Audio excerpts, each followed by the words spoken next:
Okay, let's reconvene and start the second part of this meeting. But let me just check if you can hear me clearly or not. Yes, is my voice clear enough?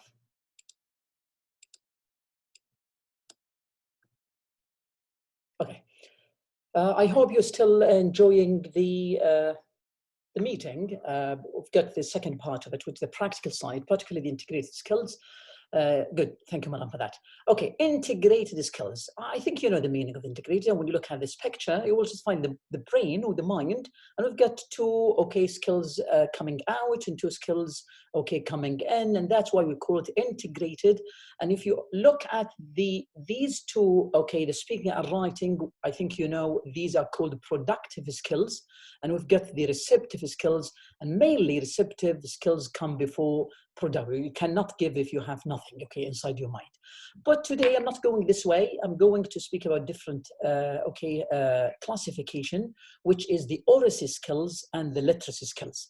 The oracy skills, I mean the listening and speaking, and as you know, these are inextricable, which means we cannot split them at all. So you cannot teach listening without speaking and vice versa. If you look at this picture just quickly, two persons are talking, they are happy, they have smiley face. One is asking a question and the other one is answering. We call it the interlocutor.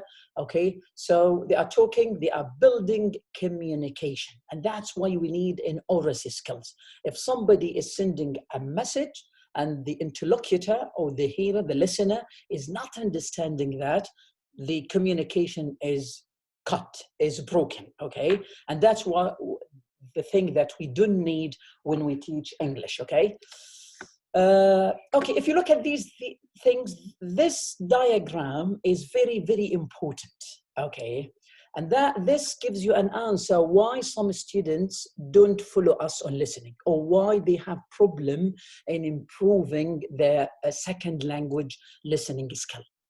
If you look at this diagram, we've got two important constituents or elements, we call it the psycho-linguistic process and the social process. Look at the word process. Why? Because speaking and listening are processes, which means that they are not a product, just a product, a process. When I talk naturally, you listen to me, you communicate back, I send in a message, you ask me, and turn taking, and that's what we call it in English, the CA, which is the conversation analysis, under the applied linguistics.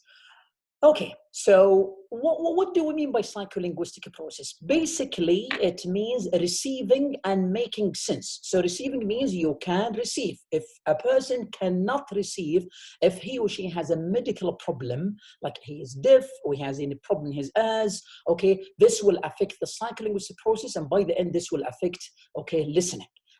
Not just receiving and making sense of a spoken message. What does that mean? It means if I bring somebody who speaks, for example, if I say, как вас зовут, this is a Russian sentence, you might receive the message, but the problem, you cannot make sense. You don't understand what I'm saying. It's like you are hearing me, you are not listening to me. So we need this element, psycho-linguistic process. The second one, which is a very important second side of the coin, which is social process. Social process means understanding the effect of the context on the spoken message, and that's why we have to put words and vocabulary words in sentences, and context. And that's why we say, you have to listen to what you are interested, in. So if you're interested in for example, travel, listen about travels. If you're interested in tourism, listen about tourism. You're interested in sport and shopping, etc., this will affect the social process. By having these two, this one will be greatly improved. We need those not just for listening, for speaking, and for reading, and for writing as well. How technology, that's the bottom line, how technology has affected listening. Basically, this based on studies. A learner or a student can choose what he or she wants to listen to, like YouTube, control when and how often they listen, make the listening text and tasks, And that's a very important thing. Link listening to, okay, speaking, okay? They link, so listening to speaking because they are inextricable, as I told you, okay? Then become active listeners. That's a very important point, okay? They become, with technology, sorry, they become active listeners, not passive hearers. We don't need, okay, passive hearers students. We need active listeners. We need people who have these two elements to build communication. Reflect on understanding problems and reflect on listening problems, which means if a student has a problem listening, you can, okay, technology might help him, particularly by, okay, showing CC, what you call the subtitles, etc. Okay, I think I'm cutting, or I'm breaking up. Okay, do you still hear me? I'm still clear? Am I still clear? Just, yes, good. Okay. So next, okay, now coming to speaking, look at this one. This is different, okay, as a crystal. Thank you, Hanan. Okay, so I like Sidim, okay. I speak English, I hear you. Look at this one. This is a very important. Do you think, okay, just raise your hand now if you have an answer to this one. Do you think we've got, or there is communication on this picture? Do you think there is, okay, communication here? What do you think?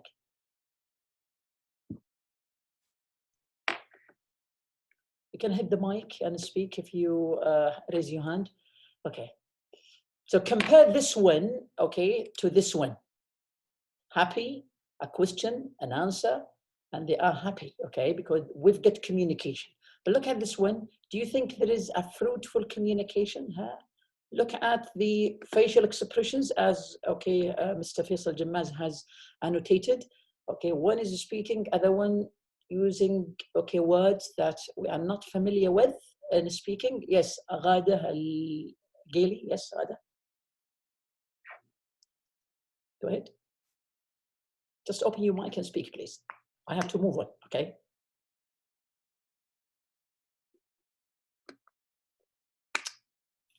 Ghada. Oh, there might be a problem. Let me just, okay. Let me check the, I think there's something wrong. Okay. Okay, go ahead. You can unmute yourself now and speak. Go ahead. Yes, thank you. I think the communication is a breakdown in this conversation, if I can call it, because he asking him something and the other one answers something different, not related to the question. Good. Faisal, do you have a go? Yes, I think there is I think dysfunctional eye contact because they both have dead eyes, you know. They don't have an eye contact.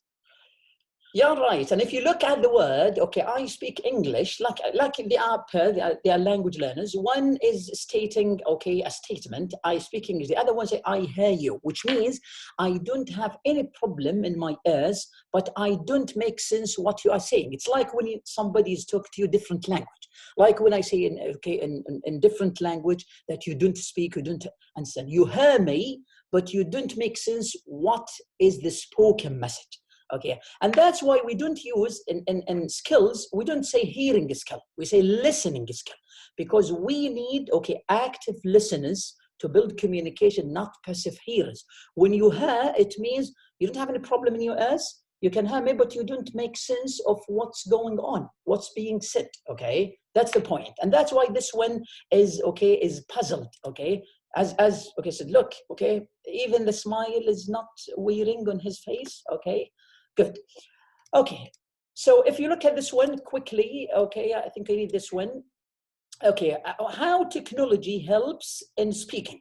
Okay, we looked at the listening, but now it's speaking. Technology facilitates speaking with native English speakers. I think there is no doubt on this one. However, learners need to combine two things, very important two things, in order to build an effective communication that helps them to improve their speaking skill. Knowledge about the target language, knowledge about English, and be able to use it effectively. And that's the point that I mentioned in the beginning of this meeting, that when we give our students, okay, grammar test, for example, they will ace it. they will, okay, pass with the flying colors. Okay, they will get full A+ or full mark. But the problem is when it comes to real, okay, authenticity, okay, real situation, they fail, they flunk. Why? Because they may have, okay, the knowledge about the target language, but they cannot, or they are not be able to use it effectively. And if you look at this one, they have to produce, students or learners, produce accurate language, not perfect, but accurate, good language, which is good for communication. Because when they speak good English, they make the message, okay, simple for listeners. And when listeners understand the message, now we've got the end result, which is communication. And that's what we call it psycho-linguistic process, and inappropriate to the context, social process. And this is called in English, in applied linguistics, the CC, or communicative competence. If you're interested in this, just Google it and read about communicative competence, because without this one, students will not, okay, improve their oral skills, speaking and listening. This is another question that I always been asked, you might be asked as well, okay, that being accurate, appropriate, and fluent. Now we've got two things important, accuracy and fluency. Which is more important? It's like the chicken and egg, okay, equation. Is fluency more important than accuracy, or the opposite? The bottom line is that these are difficult, but they are not impossible. They are difficult for second language learners. However, with the practice, and as you know, practice makes perfect, with the practice, these might be, inshallah ta'ala, simple by using different sources of technology. Appropriate means to use the good word, to use the good context to speak in a specific situation. Okay, one more point on this one, and let me just ask you now, I'll give you the floor, okay, for 1 minute, okay, while I just sip my coffee. Okay, which is more important in your point of view, accuracy or fluency? What do you think? Yes. Sultan Mansour. Yes, Sultan? So basically, Okay. based on your, okay, teaching background, based on your, reading, what do you think, which is more important when you teach? Do we have to teach our students accuracy or fluency? Oh, you have another, okay, point of view. Go ahead. Okay, actually, I think it depends on the task that you're doing. For example, if we are making a discussion, I shouldn't actually focus on the accuracy, the accuracy of my students. But if I am giving them a test or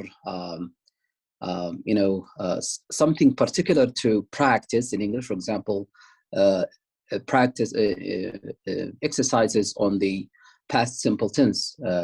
So I want them to be accurate. But when we are doing, a discussion, or someone is speaking, trying to give a presentation or something, I shouldn't focus on the accuracy. I'll focus on the fluency in general and avoid, criticizing him on some mistakes that he might, he might produce. So fluency in general is good, but I focus on the accuracy when I ask them and teach them to do something and to maintain something in English. That's my point. That's a diplomatic answer, Sultan. Okay, just get to the point. What do you think, black or white? Make it easy for listeners. Okay, which one? So in general, I will go with the fluency, because okay, I'll go. Yeah. Good. Yeah. Well, let's have other voices. Okay, I think Hanan Al-Imran on the chatting box. I hope she has a mic now. It's good to have. I think she has a different opinion. They all be fluent speakers when they keep practicing the language. Not bad. Yes, practice is the key, as you know. It's very important. I think you mentioned something else. We should improve student speaking by encouraging them to speak with no fear and with no correction, which means I think you are saying indirectly that fluency is more important than accuracy. Is this your point, Rana Sali? Rana, can you hear me? Just make it easy, just speak up.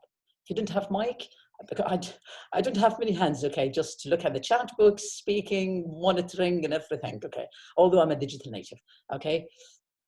Yes, that's your point. Samir Najjar, go ahead. What's your point? Then just go to Raja, then Faisal Jammaz. Yes. Assalamu alaikum. Good morning. Good morning. Well, concerning fluency and accuracy, I think that, comprehensively depends on the stage in which the learners are. Good. I mean, for newcomers, let me say, for new learners in the process of learning, I think fluency would be, more centered. Mm-hmm. However, in higher stages, accuracy is required and demanded. Good. That's a good point. So you are talking about the age, okay, of learners, which is a critical factor. If they are beginners, we might think at fluency to give them a chance to speak without stopping, without pauses. Then as a second phase, we can focus on accuracy. Okay, you're right. Raja, yes, Raja, you've got the floor. Go ahead. Assalamu alaikum. Assalamu rahmatullah. I have the same point.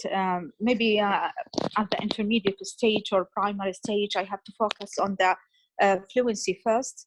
Then at the secondary or advanced stage, I have to focus on the accuracy. But I think the main goal for the students in order to use their language in their real life, the most important is how to express themselves with accuracy more than fluency. Mm-hmm. That's a good point. That's a good point. Okay, let me just check with Faisal. Faisal, yes? Will you please lower your hand, Raja, when you are done? Because when I look at the raising hand, I think you have got more things to add. Okay, good. Faisal? Yes, Faisal Jammaz? Yes, hello. I think like what our brother and sisters what they said. I think the students should concentrate on the fluency rather than the accuracy, because accuracy relies on the experience and the growth of the students. So if we focus on fluency and students may improve their accuracy when they grow up. Good. So this is not a clear answer to me, but let me just check with you, Faisal. Which level are you teaching? Intermediate. Intermediate. Good. So I think we've got something. Abdurrahman Al-Hijji. Yes, Abdurrahman, because I have to move on. And then I'll give you my opinion. You might agree with me, you might disagree with me. It's up to you. Okay. Okay. Yes. Okay. Good morning, Dr. Abdrazak, and all of you. I think the accuracy comes first, then the fluency. It depends on the personality of a student or a behavior of a student after that. Okay, you know what I like about the discussion? I like academic fighting, I call it, okay? I like different opinions. This is the collaborative work discussion, and I'm doing this one because I need to tell you indirectly, please do what I'm doing with your students. Give them, okay, a chance to speak. Even, we are not telling Holy Book, it's not the Quran, so it's just an opinion, it's perspective. So my opinion on this one, and based on the research, okay, that both are very important. They are like two wings for the plane or the bird. So can a plane fly without two wings? No.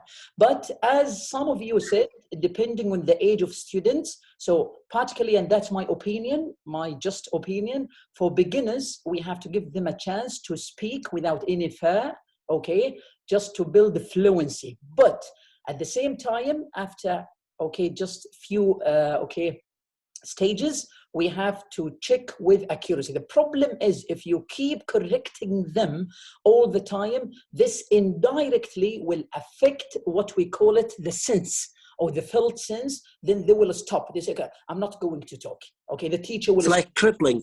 It's like crippling. It's like that. Yes, you are right. You are right. But I don't think, and that's my point with you, Faisal, that don't think when they grow up, they will be accurate, because we need to guide them. Still, we have adult students, and I'm talking now about learning, not acquisition. Acquisition, just take it with, okay, with the mother milk. But the problem is that when they are learning in adult, the problem I don't like, and you don't like, to reach what we call it in applied linguistics, the fossilization phase, which means you learn something wrong and it's still in your mind. You cannot, it's engraved in your mind.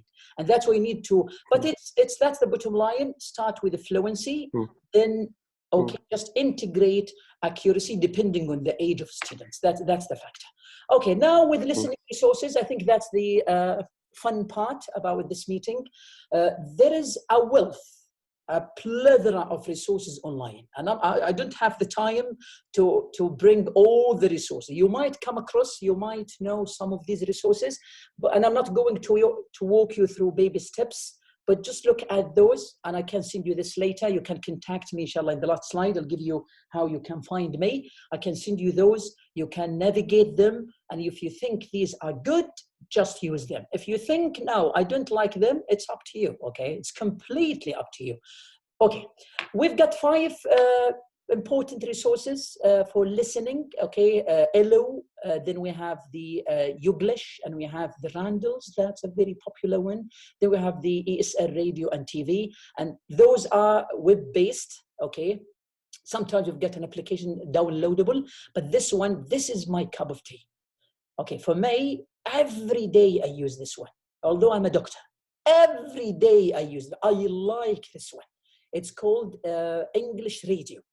But this is just an application. So you can download it on your smartphone, either iOS or Android.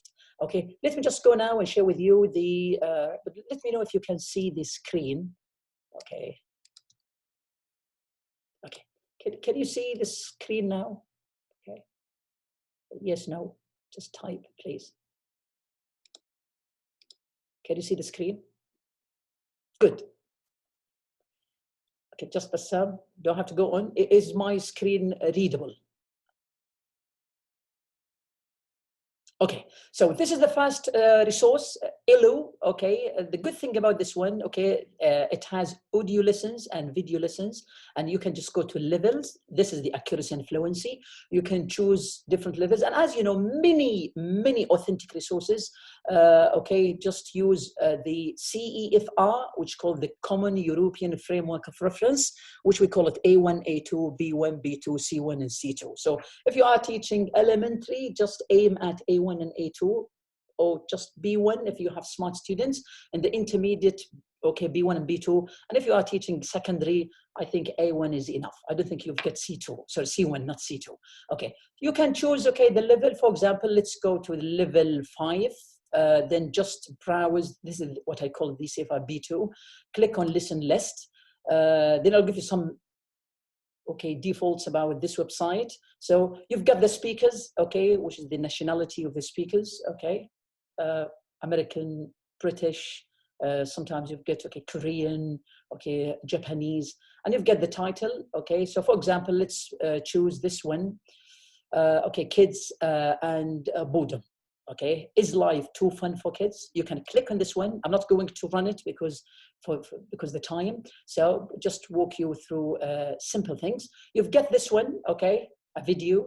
Then you get the script, or you get the speakers, okay, the topic, all the scripts. And when you, okay, just scroll down, you can check the listening with them. Let me just play a few seconds. Did your kids work when they were in school? How did you feel about your kids when they were in high school? Can you hear the clip? Is the clip hearable? Okay. Good. My kids had to work for the pocket money. Look, so they would have chores to do. And what's interesting about this one, different accents, different dialects. And this is one of the questions I think you might be asked. Do I have to learn American accent or British accent? I don't care. Okay, it's an accent. Okay, it's dialect. Okay, so the most important thing is just to communicate with people to survive in daily life. Okay, the one of the disadvantages of this website, the what we call it advertisement, the ads, because you know it's annoying sometimes, and sometimes it comes with bad pictures. But you have to look at this one. This is number one. Okay. Number 2, Youglish. This is good for pronunciation. I call it the not enunciation. So, for example, if one of your students don't know how to pronounce a word, this is called the authenticity.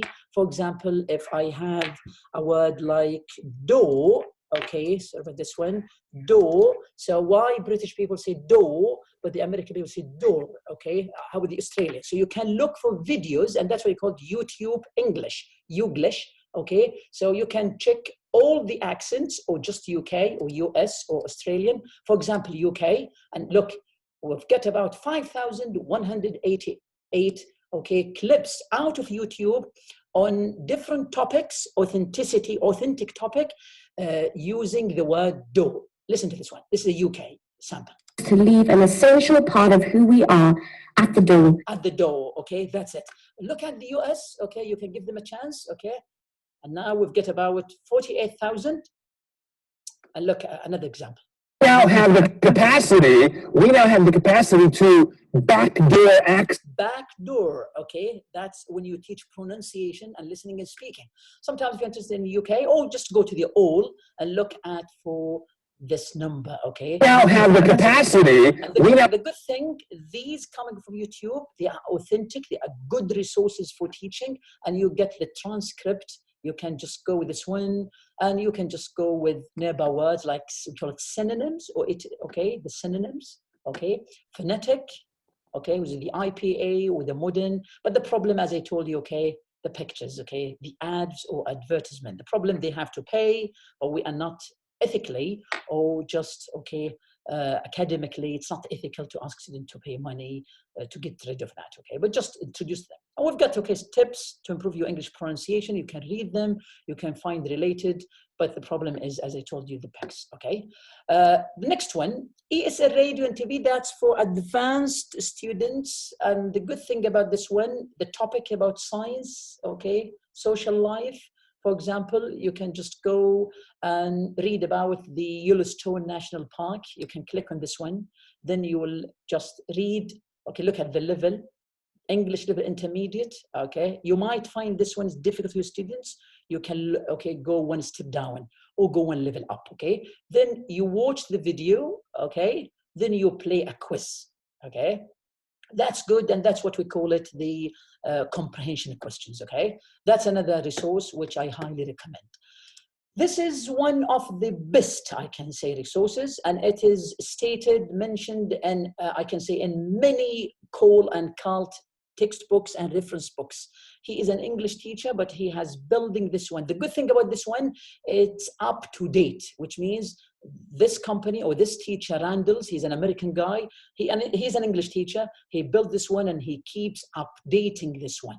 It's about levels. So you can just go to listening activities. You can find some of the culture, vocabulary, okay, the basic English quizzes, difficult about the levels, intermediate, for example, and choose the topic. Okay, for example, let's say your bus trip, and that's good for listening. I like this one. It saves you time and it gives you a chance to infuse or integrate technology. That's the level, that's the topic, speakers, and length. Okay, look, some idioms, that's good. What's the meaning of hit the road and off the beaten path or path? Okay, then you can give them a chance to listen. Then MCQ questions, check the understanding. For example, okay, let me play this, okay, quickly.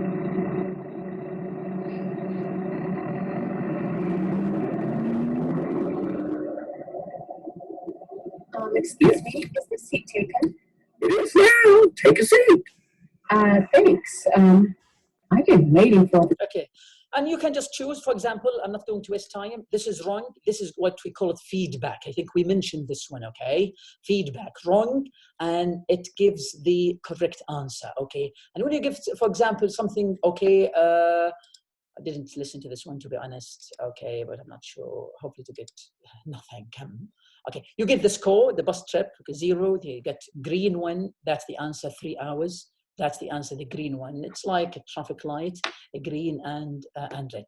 And you can get, okay, the online investigation. You can post listening. The good thing for teachers like you get what you call it exercises. Okay, mixed up sentence or gap filling or sentence and vocabulary matching. That's what we call it the post okay, exercise you can give them to your students and choose based, just to make sure they grasped, they understand the listening material or not. That's a good thing. This is my beloved, okay, that's my cup of tea, and as I told you, it's just downloadable.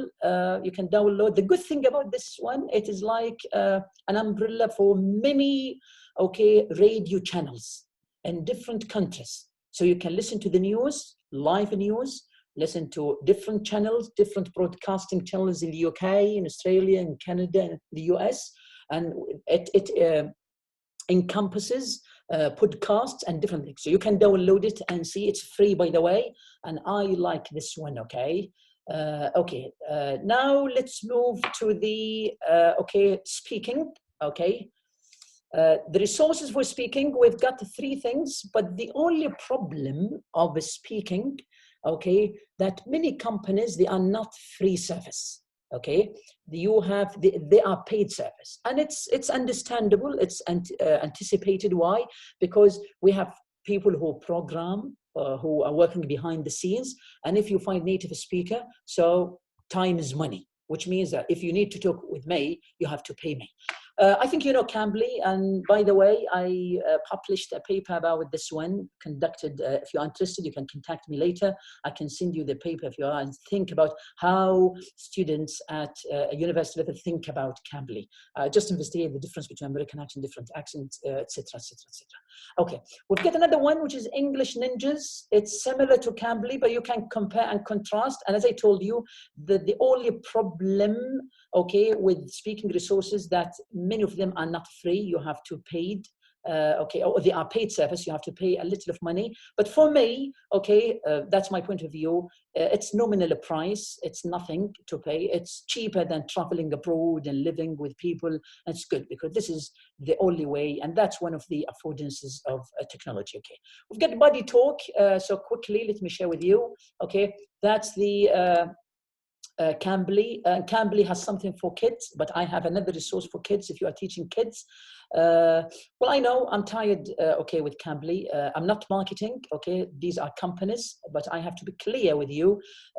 These are popular, but they are good. And the only problem about these, that they are trusted, but don't think that students might get or just speak with native speakers. Not native speakers, qualified teachers. They might find native speakers, you might participate with them, but the problem that because he is a British, he is an Irish, he is American, he is just using this app. The problem is that even if you are a native speaker if you are a native English speaker, this does not necessarily mean you can teach English, okay? I think you agree with me. So you have to get qualification, okay, in order to speak and teach the language. This is another example, okay, of English Ninjas. And you can compare and contrast between them. They are paid service. Can check about the fees, the advantages, pros and cons of each one. They have trial versions, about I think 5, 10. You can find codes online for that one, but these are popular. This one, Body Talk, I think it's a free with some features, okay? You can learn any language over coffee. This is, okay, just one more thing about, okay, speaking applications, that the most important, or the objective of those applications, just to build connections and to discover culture and to exchange ideas with people. Okay, sometimes you use them for the language improvement, or just use them because you need to build up social life. And this is one of them. It's called Body Talk. Okay, it's meet people from all over the world, learn any language. The only difference between these and public speaking or spoken, okay, digital resources like Skype or Google Hangouts, that these are designed for language learners. So they, when they design, when they, okay, build this, okay, project, they have in their minds that it will be used by language learners, okay? But sometimes you'll find people who don't have this objective in their minds. Okay, now let me just, before just moving to the literacy skills, if you have any question, any idea, if you need to share with me anything, I'll give you 1 minute or 2 minutes, why not? Any question, any inquiry about the resources? It's not exclusive list, as I told you, but you might, get a time to use them and try them. Yes, Abdurrahman, go ahead.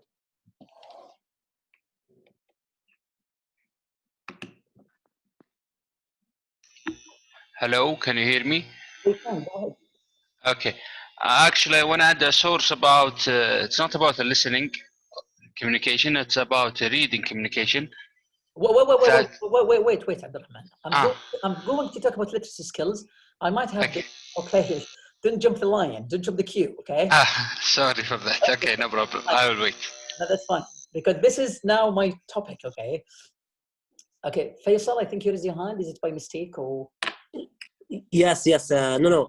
I just want to clarify something I said before. So just to be, clear, when we talk about fluency and accuracy, okay? Still you have point on this one. Yes, I'm still stewing on that, because maybe there is a misunderstanding. I'm really into, concentrating on the fluency because the student have to be knowledgeable about the vocabulary before he learns the grammar. This is my point of view, like all the English education, they were focusing on the grammar, while the students have zero or almost nothing or little vocabulary. So how can the student identify the name, adjectives, adverbs, etc., etc.? So from my point of view, fluency is more important than accuracy. I didn't say more, but my priority is to focus on the fluency of the students by showing vocabularies, then grammar, Yeah. So in the old days, or in all the education, English education, one of the mistakes that they give us grammar without absorbing the most used vocabulary. If you know what I'm saying. I get the point. Yes, that's the old, or we call it the old-fashioned teaching practice. Okay. Yes. That's that I talked about. Okay. So, and that's why I asked you. Faisal, which level, which stage are you teaching? When you say yes, I'm teaching your son. If you know where he's studying. Oh, I'm teaching an intermediate. Yeah, I'm dealing with your son. Oh, he's one of my, mashallah, tabarakallah, one of the favorite students I've been teaching. It's my yes, and thank you for buttering me up for that. Okay, but and I'm happy because you're a smart teacher. You are active participant, and this gives me a sign that my son is in good hands. Okay, isn't he? Hopefully, hopefully. I appreciate this one. Thank you so much for complimenting this one. Okay, let me just move to the literacy skills then quickly, because Abdurrahman, I think, wants to jump the queue. So, okay, literacy skills. I mean by literacy, reading and writing. Okay, and as your reading is a descriptive, but writing is a productive. Okay, we'll get back to the chat books in the when I sorry, Faisal, have you finished your point? Yes, I just finished, but just focusing on the fluency, that vocabulary and the grammar, not just grammar only, or fixating on giving the student just grammar, Good. They have to know about the vocabulary first, then the grammar. So and later on, the accuracy when they grow up, if they want to learn. Good. But by the way, when you say the focus on vocab and grammar, you are indirectly focusing on accuracy, a little bit of accuracy in addition to fluency. So I think you are on the safe side, okay? Mm-hmm. When we say fluency, it means just speaking without any hesitation, without any topic, even if you make a lot of mistakes. That's the basic definition of fluency. But when you say, okay, just give them vocab and a little bit of grammar rules, this is accuracy, by the way. That's right. Okay, so thank you. My pleasure. So reading, look at the key. Okay, reading is everything, and unfortunately, let me say, be frank, let the cat off the bag. Okay, no one is hearing me now. Okay, or listening to me. We as Arabs, we unfortunately don't read a lot. This is a fact, and this indirectly affects the target language. And because we don't read, our students don't read, and we have problem in reading. Okay, this I know, Bishari, this is true. Okay, so reading is the key, not to the language. Reading is the key to learning. okay? And look at this diagram quickly. There is a link between reading and writing. As the link between speaking and listening, those are inextricable. Look at this one. It's like cyclical approach, cyclical, okay, way. Students who read, write better. Students who write, read more. And it goes on and on and on and on, okay? That's a fact. Look at this one. I like this quote, okay? Let me just read it and give me your thought. If you have any problem, just hands up. If you don't have any hands up, I will just continue. The worst thing you write is better than the best thing you didn't write. This is like mind-boggling, isn't it? So what do you think? Do you agree with this quote?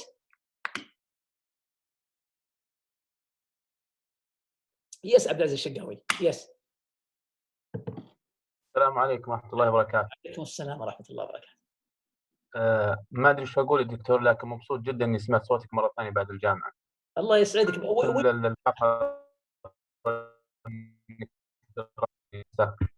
حبيبي دكتور. Good morning everyone.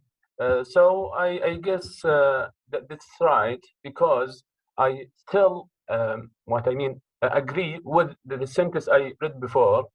Read more to learn more. Not in English, in everything you're interested in. So if you want to learn something, just write and read. Yeah, this is my point. I agree with you, and thanks so much for your kind words, Abdulaziz. My pleasure to meet all of you, please. You are my colleagues, okay? Okay. And that's the link, and I agree with you. If you read a lot, you will write a lot. And that's the problem of writing. Writing, when it comes to the slides on writing, writing is the most, academic writing is the most difficult one. Why? One of the problems, because students have empty boxes because they don't read. They don't have vocab, they don't have, style, they don't know, the topics. By the end, they will memorize. And when they memorize, they will speak it, cram it, and that's totally wrong, okay? It's a product. Yes, Abdulaziz, do you have something to add? No, thank you, Doctor. Okay, will you please just, mute the mic and lower your hand when you are done? Okay? Okay. Raja, thank you so much. Raja? Just to avoid overlapping. When I talk, it's a problem. Go ahead, Raja, yes. I just want to say that good listening leads to good speaking, and good writing leads to good writing. Good reading leads to good writing. I'm in total agreement with this point. All research studies confirm your point.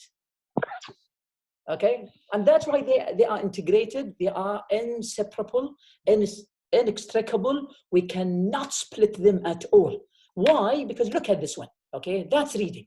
Reading in first language, second language is totally different, okay?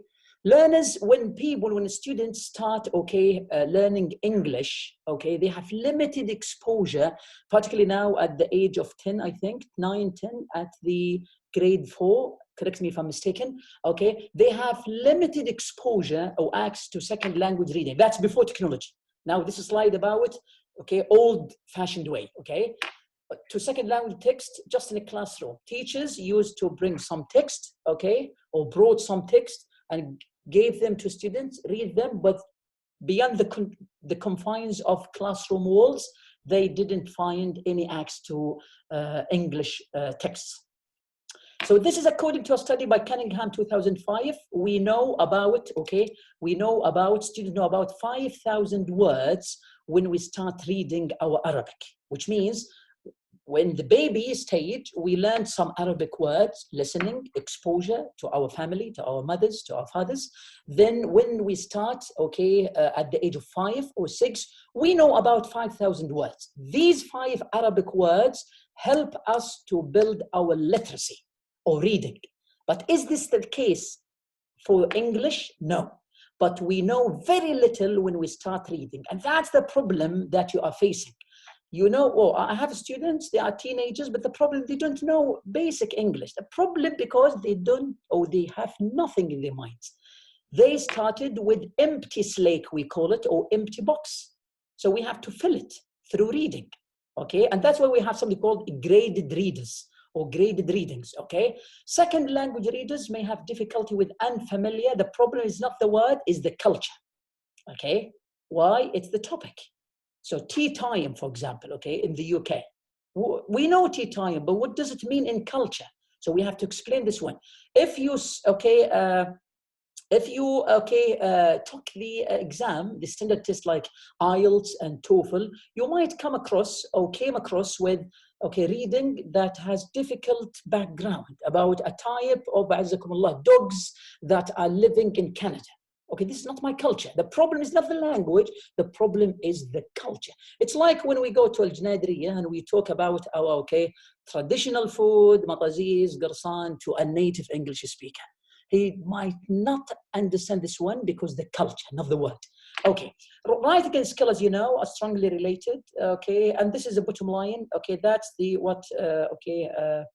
have been told by the teacher. Okay, writers write why? Why do writers write? Just ask yourself. Why do we have books?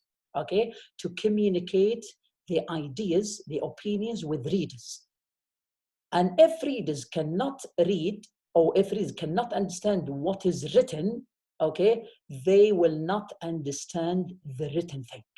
And that's number one. Number two, readers will react differently to what's being written. For example, if I ask you, explain this sentence, you might have different explanation. Why? Because you react to the what's written differently, based on your experience, based on your background, based on reading comprehension, etc., etc., etc. Okay, quickly, writing. Writing is an important skill for Arabic and English learners. You know this one. Academic writing, it's a challenging task. And I think you agree with me on this one. However, we've got three approaches according to Highland study. We've got something called product, and we have process, and we have social practice. Basically, product, it means about the written thing, the piece of writing. The process, it concerns or it focuses on the writer. What is he doing to get the product? And when the writer makes the product, we need something to complete the cycle, which is what? The social practice, which is focused on the reader. And that's why we say, okay, the ways writing engages with audience in a sort of like Twitter. So if you have a Twitter account, okay, then you write. Your writing is a product. And you do this through process, like opening, okay, your account, writing, deleting, publishing. Then if you have no followers, okay, this one is dead, okay? That's basically, okay? So technology makes millions of second language text available online. So now there is no excuse. It's lame excuse to say, okay, I don't find anything to read, okay? Technology has, and that's a good point, technology has democratized reading and writing. What does that mean? It means that anyone can write and anyone can read on the internet. Okay, before the internet, if you need to write something, you have to go through a long process, publishing, editing, paying a lot of money to the publishers to publish your product and marketing. But now it's easy and simple and for free. You can have your blog, you have your wiki, and write whatever you like, okay? Readers can communicate with writers easily with the internet, okay?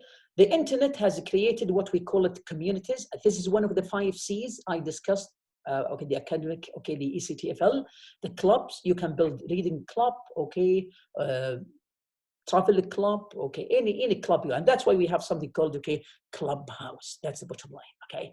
Technology increases second language motivation. I think that's understandable. Then look at this one. If you are teaching reading, I think you like those stages, the pre-reading, during reading, or within reading, and post-reading. Technology helps you to follow what I call it reading stages, okay. This is quickly about studies. I need to jump this quickly. Grape, according to his study in 2009, points out that reading, look at reading, okay, helps achieving the following: success in learning through reading, student choice and autonomy. Autonomy means self-learning, social collaboration, group work, and reading with different clubs, support and scaffolding reading strategies, pre-reading, post-reading, during reading, interesting texts. So go to Google anything, you end up with thousands and thousands of reading, okay? Opportunities for extended reading. For example, when I finish my, okay, presentation or meeting today, you might be interested about this one, then you Google it. Okay, that's called extended reading. Evaluation and feedback that support learning. Hello. Okay. iPhone, would you like to start? What do you have? Okay. Look at this one. That's the bottom line of reading. Students have a wealth of reading materials on the internet. No one can deny this fact, such as simplified readers, ebooks, online newspapers, magazines, and okay, on top, these are for free. Okay. Just compare this time to the era before technology. Reading could be done in a more motivating way in collaboration with others online. You can read with me. You can help me to understand you and you understand me, like discussion boards, etc., etc. And I think you know the Kindle, just a good example, like a digital text. Okay. This is about quickly, and that's why we have to correct. I need to correct this mistake. If you have this mistake in your mind, that Technology supports all three approaches in writing. Okay, writing is not a finished product. Writing is a process. It's like reading, like listening, like, okay, speaking. But this is more important. So if you give your student 20 minutes, then say, okay, you have to finish talking or writing about this topic. Don't think that they will give you good. So we wrote theses, dissertations, books, everything in life that's written takes time. It's a process. I write, I go back, I correct, etc., etc., etc. Okay. But technology has made this process easily through 6 phases, according to White and Andit. Idea generation, you can use mind mapping software like brainstorming. Then you can plan your project or writing like PowerPoint. So this PowerPoint that you are watching now, okay, it's not done in one sitting. Okay, I added, I deleted, I proofread, I say, okay, this is, I would love to have a good product. Then drafting, okay, drafting, which means the draft, first draft, second draft, third draft. I can use word processor, if you like Microsoft Word, or iPages, if you like that. Composing, which means writing, the actual writing. I can edit it. Then after that, revise like Wikis, then send it. So technology, basically, okay, helps students in writing to write in their own time outside the classroom. I don't have time to give you, okay, 20 minutes. Go and write, okay, then send it okay, online. Acts a range of tools to support individual writing needs. We'll see some now. To get an immediate response from a wide audience, not just teachers, which means the feedback. In the old days, teachers only give feedback, but now, no. Many people can give you feedback. Sometimes, okay, what we call the prompt feedback, which is, okay, designed or programmed, or sometimes from people around the world. You can just ask them, okay? Okay, reading resources. Now let me just finish with the reading resources quickly. YouTube is a good resource. I know this one, but the only pitfall of YouTube that it is open. It has good and bad things. It's good for, depending on the age. But how can we use YouTube for reading? We can use it for listening. Yes, we can use it for reading if we just activate what's called the CC or the subtitles, okay? The CC or closed captions. And based on studies, just quickly, let me just read this quickly, okay? CC, when you play a YouTube clip and activate CC, okay, which is the closed captions or subtitles, okay, improves comprehension, improves word recognition, vocabulary acquisition, reading speed, decoding skills, engagement, and all these, okay, things, particularly with different dialects or regional accents. Sometimes, okay, did he say two or two, car or car? Okay, just activate this one and made it easy for you students. It's no problem, okay, at all. It's like, as you say, texting while listening. Yes, you are right. Okay, this is a good resource, but this is open. Okay, let me just introduce 3 important resources for reading. Okay, and I just conducted a study on this one, but hasn't published yet. Read theories. Okay, let me just go to the quickly. Okay, where is it? Okay. Okay.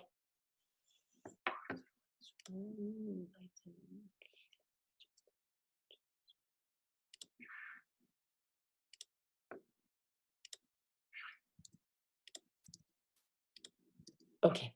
Quickly, okay, this is, let me start with the read theory. Quickly, you can read about this one. Read theory is a free service. I came to across this one when I was in the US. They use it. If Faisal is now listening to me, Abdullah used this one when he was in the KG, the kindergarten. It's used and approved by the K-12, the Department of Education in the US. It's a free, and look, K-12 and ESL students. It's amazing website for many reasons. Number one, it uses what's called the CAT, which is the Computer Adaptive Test. So you read, okay, a text, and if you answer about 70% of the MCQ questions, you are moved up one level up. If you answer them wrongly, you, okay, moved one level down. And as you know, students are not at the same level. We have different students. So this is a good website. You can read it, and it's used what's called the psychometric process. And the second, okay, advantage that teachers can track students' changes reading at home, and you can involve parents with you. Okay, look at your son, look at your daughter, what he or she is doing in the reading. And you can print a report, and there is a a writing component, but it's a good website, it's free, so I highly recommend this one. Just use it.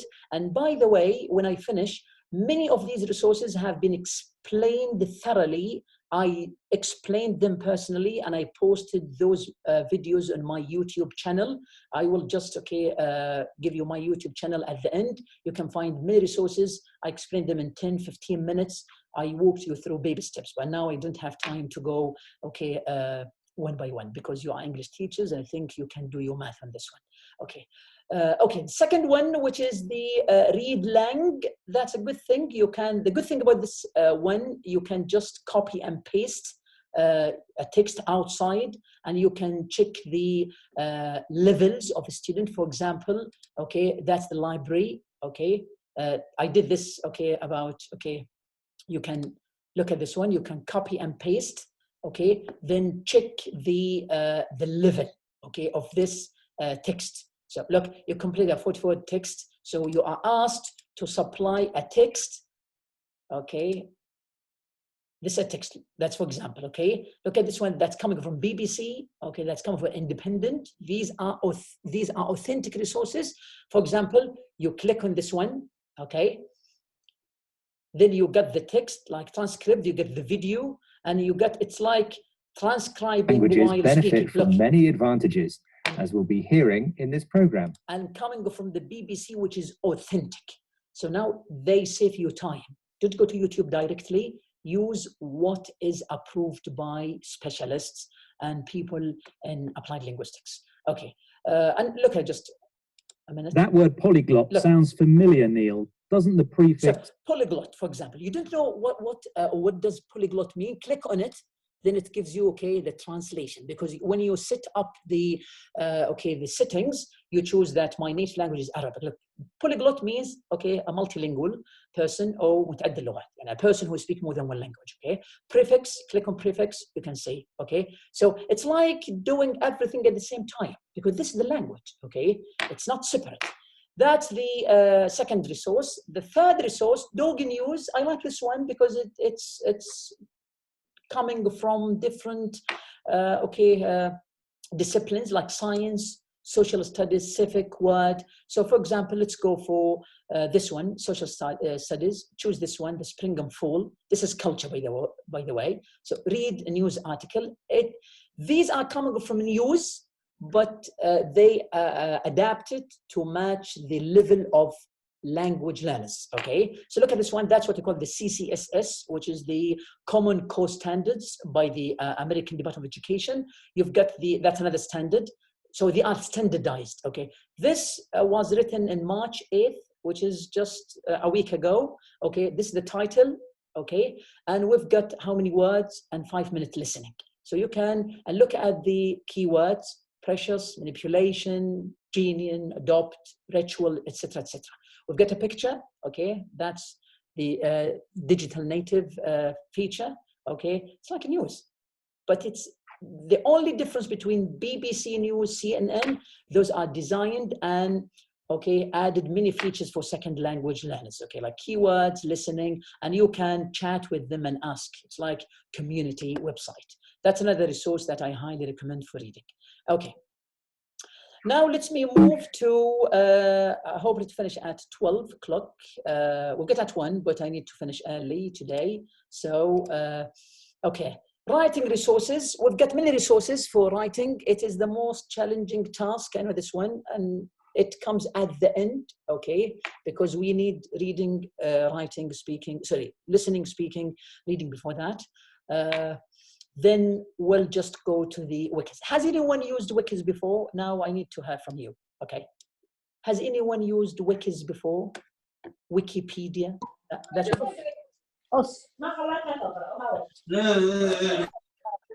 I think I've got a problem. So if you used Wikipedia before, or if you've used any type of Wikis, hands up, please, because I've got a question.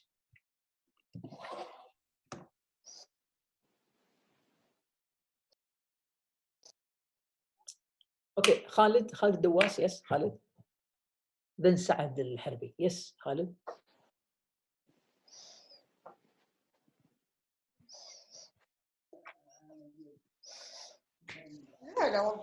Okay, oh, I think by mistake open, so please, okay, just mute your mic if you have nothing to add. Okay, Saad Al-Harbi, yes, Saad. Yes, doctor, that's me, Khalid. Oh, sorry, Khalid, back to you. Okay, Khalid, what do you know about Wikis? Can you explain it to the audience? I would say it's a website that you can access information about different topics. Yeah. Okay, Khalid, you can cheat. Okay, that's fine. You can read. No, I wasn't looking at the screen. That's fine. I'm just joking. Okay, I'm just joking with you. Okay, it's a kid. Yeah. Okay, let me just ask another question. Why? And I'll give you the flow, Saad. Okay, why Wikipedia is popular? In other words, when you search, when you look up anything on Google, Wikipedia comes on top in the first 3 or 5 results. Why Wikipedia is so popular? That's my question. Wikipedia is an example of Wikis, yes. I would say it's the written like written example of YouTube. I would say it's a detailed written website. So I would say it would be recommended for academic studies, for learning. Yeah, I would say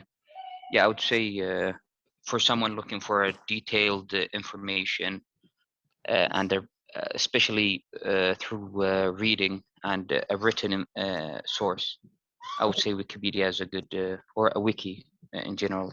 Wikipedia is an example, okay, yes. Which is the encyclopedia of Wikis, okay? Okay, that's a good point. Saad Al-Harbi.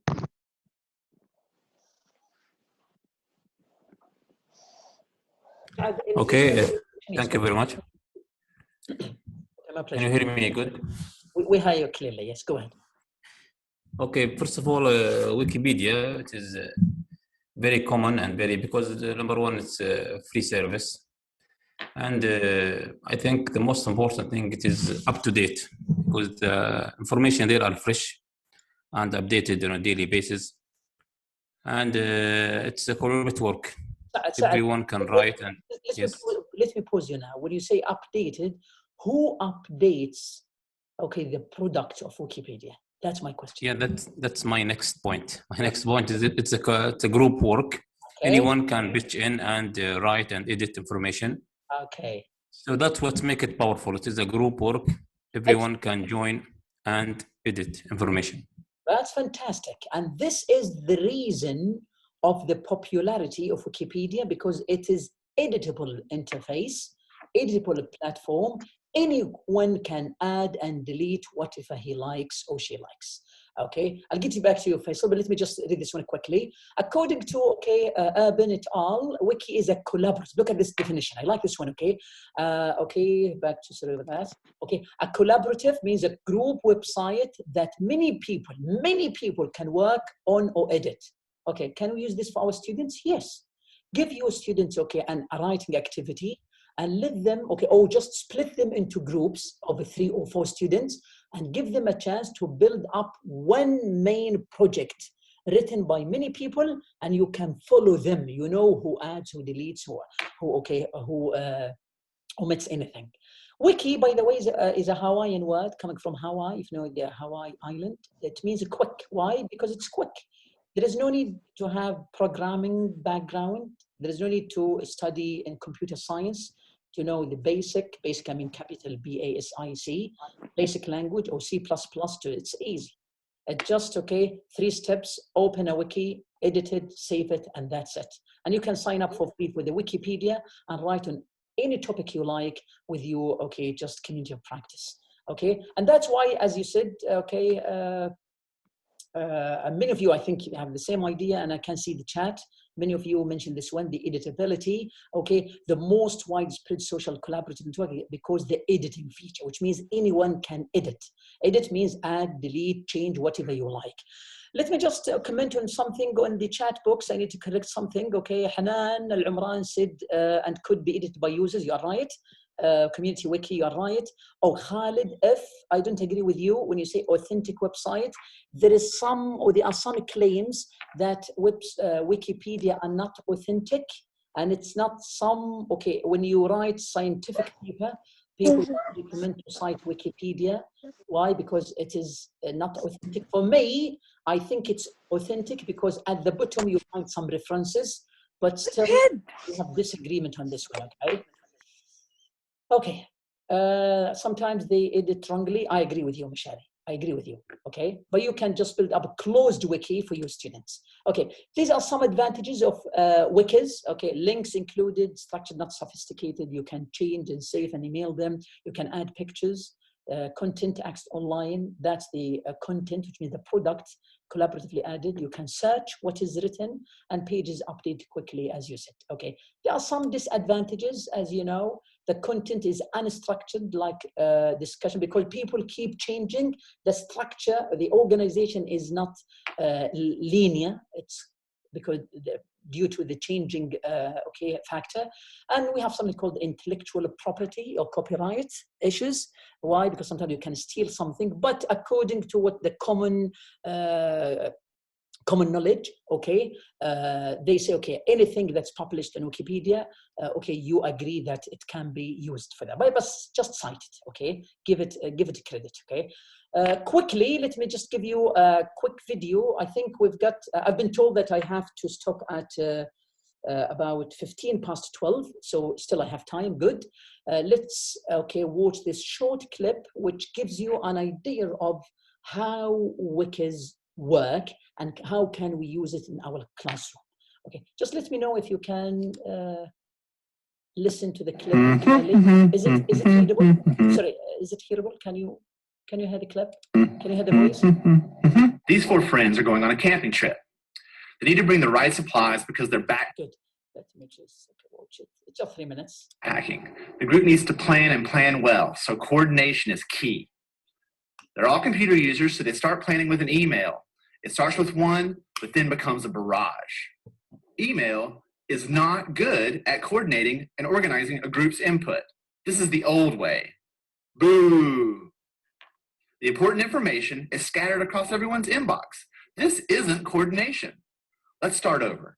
There is a better way. It requires you using a website called a wiki. Using a wiki, the group can coordinate their trip better. This is the new way. Yay! Most wikis work the same. They make it easy for everyone to change what appears on a web page with the click of a button. It's as easy as erasing a word and rewriting it. The buttons are really important.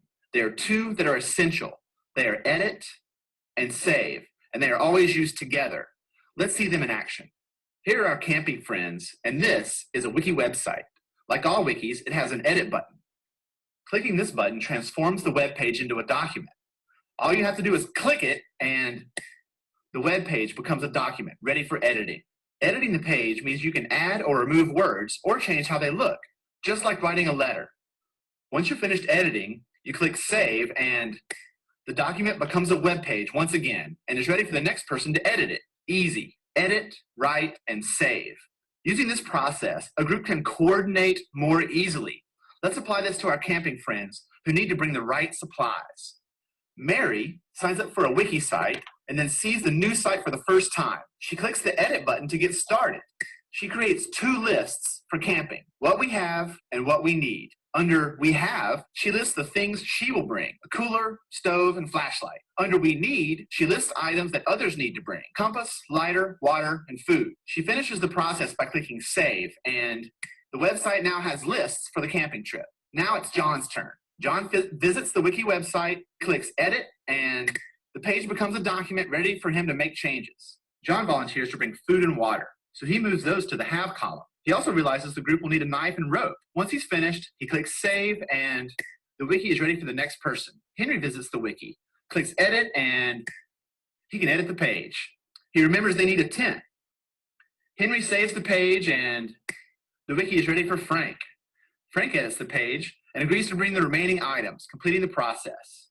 Frank saves the page and realizes something awesome. The group has created the perfect camping list without email. Yay! But wait, one thing is... Okay, so that's quickly the wiki, and I just, played the CC just to look how it works and reading for your students. That's good for them to just check the text of what's being said while they are listening. Okay, that's the example of wikis. You can use it. There are 3 websites. You can just type wiki website. One of them is the PB, which is the peanut butter, or called the Wikiway, I think, website. It's free. You can sign up. You can use it for writing, for group work with your students. Okay. The second one is blogs. Okay, and I think you know blogs. Okay, blog is a web page. It's like wikis, but it's not collaborative. It's just done by one person and with regular diary or journal entries. That's good for writing, production, and it comes from the word weblog, okay, or we blog. And a blog now has been added to dictionary in the recent one, and blog means to write using a blog. Invented in 1998, and as he told you, the only difference between that's a collaborative work and this is just an individual one. So you can use this for individual writers and that one for collaborative or group writers. Let's have a look quickly at blogs, just quickly, and see how... You've seen the word, you've seen the websites, and you may even have one. But have you ever wondered, what's the big deal about blogs? This is blogs in plain English. To make sense of blogs, you have to think about the news and who makes it. We'll look at news in the 20th century versus the 21st century to make our point. In the 20th century, the news was produced professionally. When news happened, reporters wrote the stories and a tiny group of people decided what appeared in a newspaper or broadcast. Professional news was mainstream, general, and limited. The 21st century marked the point where news became both professional and personal. A new kind of website called a weblog, or blog for short, came onto the scene that let anyone be a reporter and publisher, often for free. As blogs became popular, they created millions of news sources that gave everyone an audience for their own version of news. Of course, we're using the word news loosely, but really, isn't everything news to someone? With a blog, a business owner can share news about his business. A mother can share news about her family, or a sports star can share news with fans. These people are all bloggers. How did this happen? Well, blogs made sharing news on the web easy. Anyone with an idea can start a new blog with the click of a button and share news minutes later. Here's how blogs work. Blogs are websites that are organized by blog posts. These are individual news stories, like articles in the paper. Bloggers simply fill out a form like this one to post a news story. With the click of a button, the blog post appears at the top of the web page, just above yesterday's news. Over time, the blog becomes a collection of these posts, all archived for easy reference. Also, each blog post can become a discussion through comments left by readers. Blogs make the news a two-way street. But really, the fuss is not about how blogs work. It's about what people like you do with them that matters. Let's say you have a blog about green living and outdoor photography. It reflects your unique perspective. This helps you build relationships with your readers and other bloggers with simple... That's okay for now. I think you get the message. So it's a blog. You can build your own blog as a language teacher, okay, and communicate with your students, but they will not change the content as wikis, but they will just add comments like discussion, and it's free. You can build up your blog, you can ask them to write, and think about that. We are not limited to classroom time, okay. Resources, okay, I think you know Grammarly. Grammarly is one of the good websites for grammar to correct. You can add, what I call it, the add-on, okay, feature like this one, okay, the extension, okay. Then it helps you to, but the problem, it's paid service, so you have to pay for this one. The second interesting one, which I like it, and it's coming up from Cambridge English, is called Write and Improve. So let me just explain this quickly. Okay, this is Grammarly, as you know. You can just try it and it helps you. It's like the spell checker on Microsoft Word, but this one is about, okay, the accuracy of the written, the fluency, the coherence, etc. And you can add it to the browser, either Chrome or Firefox or Safari for free, okay? You can just add it and check when you write an email, when your students write. Okay, you can deactivate this one to not allow students to check their mistakes, then okay, you can check with them later. The second one, which is, I like it, okay, which is the Write and Improve, coming from Cambridge. And you know Cambridge, it's authentic website. It's used, I think, two languages, but we need just the English one, okay? Let me just show you how it works. It's about automatic grades and feedback for English writers. Not sure if I have a account on this one. Let me just sign in to show you how it works. We are almost done. We've got to 15 minutes. Okay. Okay, that's okay. To sign in. Okay, look at this one. Okay, you can start improving by choosing the level: beginners, writers, intermediate, advanced. Okay, then you can just go even for standard tests like IELTS. Okay, then you, for example, beginners, you can go for an essay. Okay, and they give you the topic like sleep, and they ask you to write at least 2 paragraphs. And when you write, okay, you click the button, then they will give you, okay, the grade, the mistakes, and how can you improve your writing before you, okay, a story, okay. For example, let's say for the sleep, for example, look at this one. Read and answer the question below, write at least 2 paragraphs. Some people sleep in a dark and a quiet room. Other people sleep with a small light on and don't mind noise. How do you like to sleep? You can give this to your students and ask them, okay, right, but they have to write at least between 75 and 150 words to be checked, okay? Then you can just write and check, then you will get your level, and you can time it. You can keep the time, not to make it like the examination conditions, and you can add some images or changes, but this is one of the best, okay, writing digital resources for our students. Okay, now,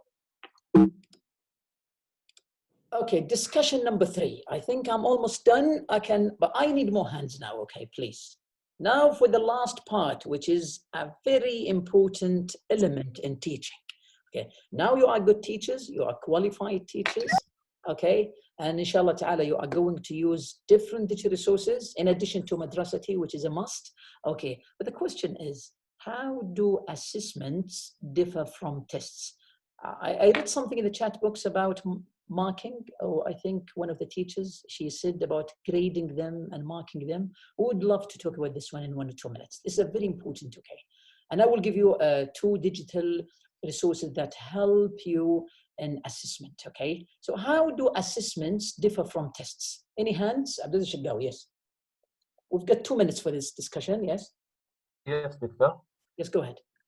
For my opinion, the difference between assessment and test. Assessment, you can do it with your students weekly, monthly, or the end of the year. But assessment with one subject or one exercise, yes, like this. This is my point. Go ahead. This is my point, Doctor.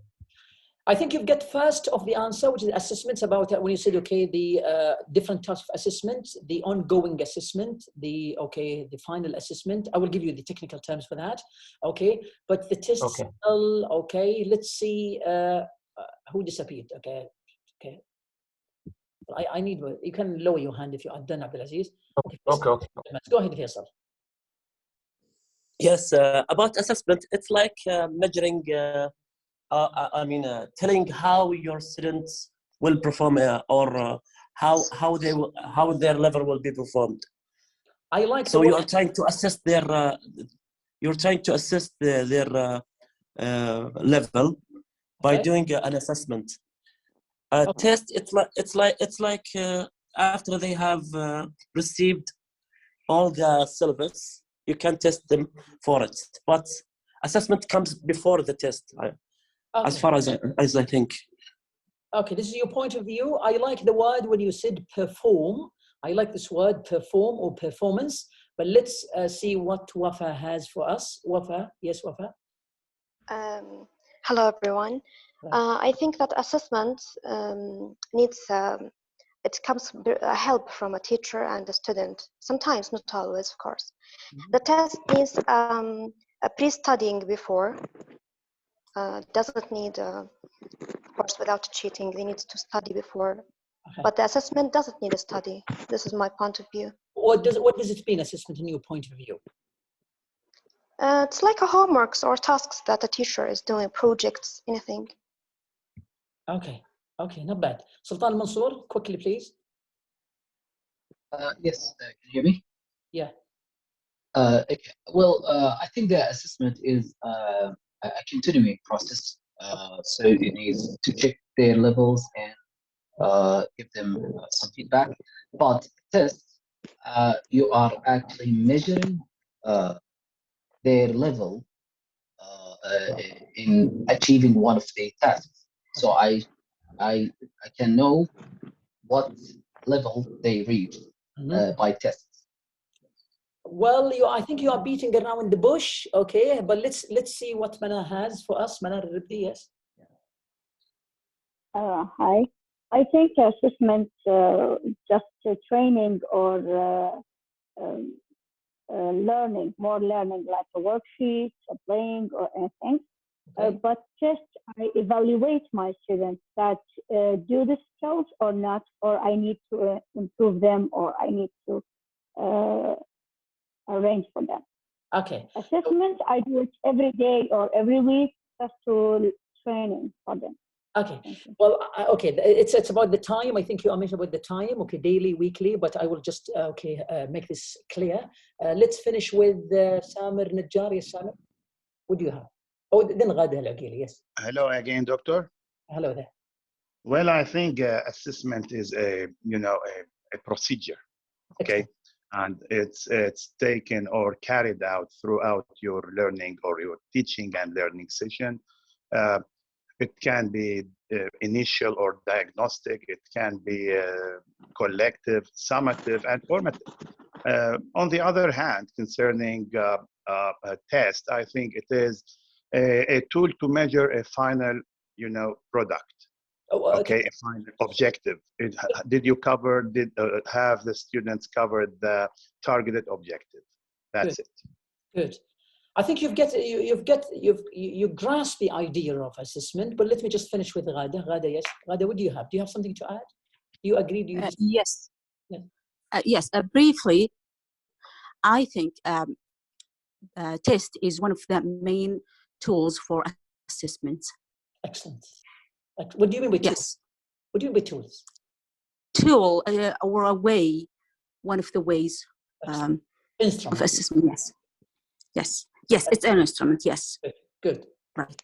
Okay, that's fantastic. So there is no clear-cut answer, and if I ask you many, think about these technical terms. I don't have time to explain the, or go in depth about these. So we've got assessment, we've got evaluation, we've got test, we've got exam or examination, we've got grading or marking. These are come under the umbrella of assessment.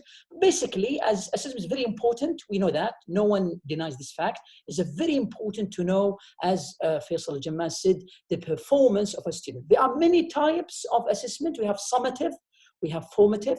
Summative, as you said, at the end. Formative is ongoing. We have traditional, one. We have alternative assessment like portfolio, etc. We have criterion, and we have normative criteria like standardized test, like using A1, A2, B1, C2, or normative that is designed in-house, like giving 20 out of 100, like what we do in our education. Assessment, that's the bottom line. Assessment is to evaluate or to measure learning performances. That's the assessment through doing different procedures. These are just examples: summative, alternative, criterion. Test, as you said, refers to the instruments used to accomplish assessment. So without instruments, how can we make assessment? By doing, for example, by asking essay questions, by asking MCQs, these are, okay, test instruments. We call it test. I'm testing now. But by the end, I will evaluate or assess the learning performance of my students. But there is something important that when you teach, okay, you have to keep in mind the language ability and culture background when you, inshallah ta'ala, test or assess your, okay, your students. So the bottom line is assessment is broader than test, okay? Tests come as one part or just one element of evaluation or assessment. We've got performance, which is a very important one, performance, because now I need to pinpoint something which is grading. There is a big difference between grading and assessment. Grading means just to give a grade or a mark. And I am one of the teachers or professors who don't like to speak about grading. Don't use grading as a threatening tool to your students. A grading is just a finished product. So we need to evaluate them. We need to assess them based on their performance. So performance means learning a product that are performed orally, like speaking, listening, or orally, okay, carried out or recited. So it means just checking and assessing all language skills. There are three main types. We've got performances, portfolios, projects. You can, okay, give your students a project for 3 weeks, 5 weeks, and you give them at the end a grade, but you evaluate them using summative and formative during this month, for example. But don't forget that any test, any assessment has to constitute at least of 3 things: validity, reliability, and practicality. Validity means, okay, basically it means to test what's being tested. Okay, reliability, it means that it gives the same result even if I change the population, the students. Practicality means it's doable. So it's not, okay, possible to give a student a test that can be done in 3 hours, then I give them, okay, 20. So is it measurable? Is it doable or not? So think about these things. You can read about them if you would love, okay? Now with technology, we can use some e-portfolio like Wikis, e-surveys like SurveyMonkey, but let me just focus on 2 things that are related to assessment. One called ZipGrade and one called P-evaluation. You can use them one if you would love to use MCQs, multiple choice questions, when you test reading, writing, anything. The good thing about this one is the time saving. It's time saving, but believe me, okay, when you grade MCQ, it's easy, but when you build them, it's difficult, okay? Okay, can you hear me now? Am I, okay? Can you hear me? I need just less than 5 minutes to finish, okay? Yeah, you are okay. Okay, good. So that's the ZipGrade. So you can, let me click on this one. Then I have P-evaluation. I use this one for my students when they present. I ask them to help me to evaluate presenters. So for example, let me tell you, okay, a secret. Okay, it's free, by the way. It's done by a friend of mine who is an American guy. Okay, look at this one. I have to build a rubric. You know the rubric. Okay, then I ask students to to present. Then everyone is assessed anonymously by using name or what's called the university ID. So in other words, presenter doesn't know who evaluated him. Then I've got, okay, some rubric like in content, enthusiasm, depending on your objective, okay? Then I send this one, and not just what I call it Likert scale, even holistic. So look at this, okay? Then I give it to my student, the presenter, look how your classmate think about your performance. Look at the fantastic presentation. It was in Arabic or in English, but I always ask them to do it in English, okay? That's a good website. It's free. You can use it. It's called Evaluation. And this one, the ZipGrade, you can download it. You can use it for quick grading of MCQ, okay? Okay, that's not bad. Okay, now I think I'm almost done, okay? New trends, that's the last slide. What is the new trend in computer language teaching? Okay, according to this book, which is published this year, okay, 2020, less than a year, gamification that we started with. Gamification is a hot topic, fan fiction, digital storytelling, and MOOL, which is mobile assisted language learning, but we need, okay, extra presentation, okay, meetings to discuss those things. But you can think about with these things and investigate them. Okay, these are extra resources, okay, that build many skills at the same time. For example, a British Council, let me check them quickly, BBC Learning English, and we have British Council, and we have English Central, and this is good if you are teaching kids, and it's used by the K-12 and the Department of Education in the US. This is good, but it's paid. So let's quickly, this is British Council, it's authentic. You choose the skill, the course, and you can use those. You can navigate that, do your homework on this one.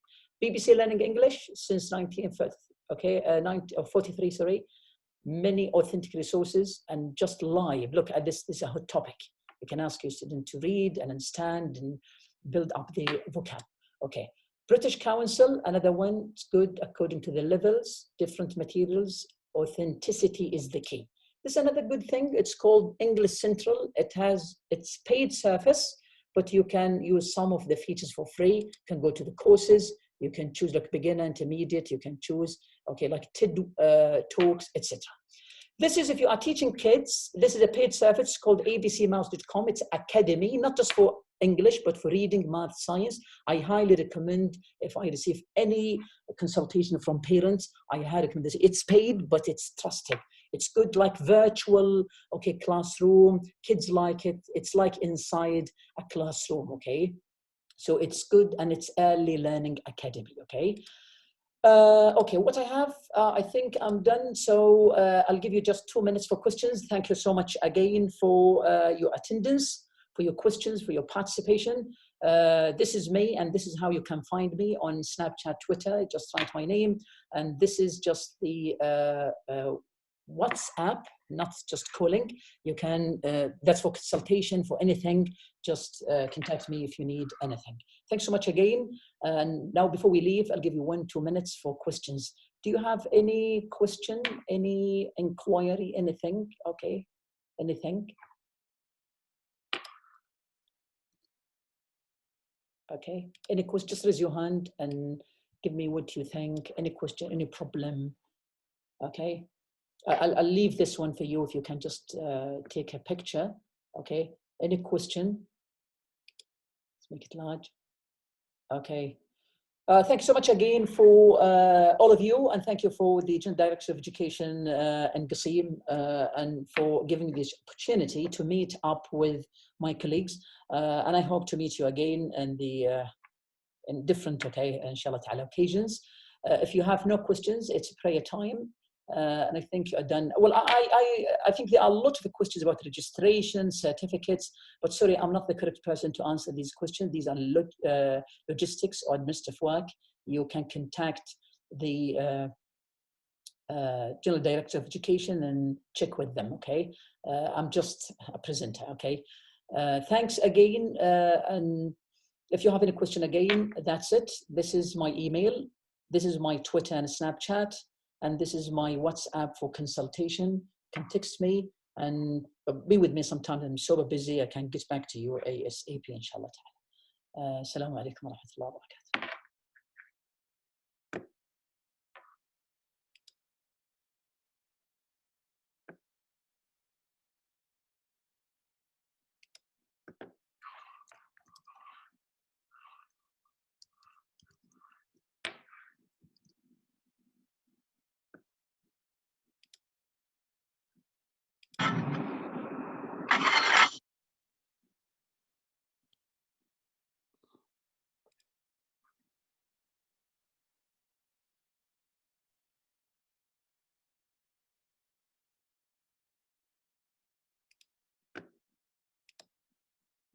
السلام عليكم ورحمة الله، حياكم الله. طيب الآن